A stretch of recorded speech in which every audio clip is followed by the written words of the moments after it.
महिला मानक पई ओडिशा रे जदि कहीं योजना करिथाय केवल नुह तांकु जदि के सशक्त करिथाय महिला जातिटा को जदि के दांडे सम्मान सहित छिड़ा करिथाय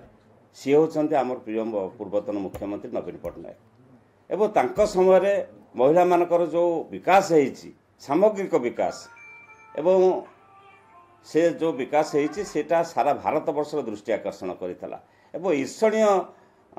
विकास मध्य होईची ओडिसा रे मां मानकर एवं से जो व्यवस्था से ओडिशार महिला जाति ऑलरेडी सशक्त हो सारी एवं ताको विभिन्न ना परिवर्तन करी विभिन्न योजना आड़ रे जो प्रचेष्टा करुच्ची वर्तमान शासक से सफल हेबे माँ मैंने जानते तांको किए सम्मान दे था से होचंती नवीन पट्टनायक। नवीन बाबू प्रशासनिक स्तर हो नेतृत्व दबार हो एवं तांको व्यक्तित्व प्रदर्शन हो से नंबर 1 थिले आज भी अच्छा काली भी रहिबे अनेक बार से नंबर 1 मुख्यमंत्री होती भारत वर्ष एवं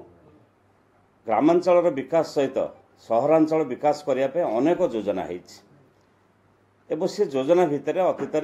देखा जाइए अनेक योजन एते सुफल मिली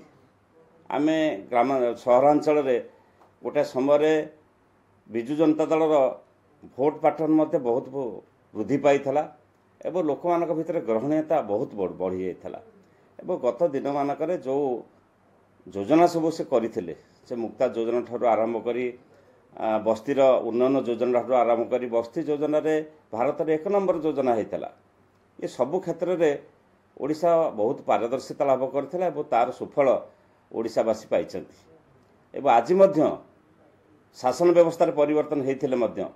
जो योजना सब होती से योजना आगामी 5 वर्ष पर्यंत ता सुफल ओडिशावासी पाइबे जहाको मार्केटिंग करने शासक दल चेष्टा अच्छी।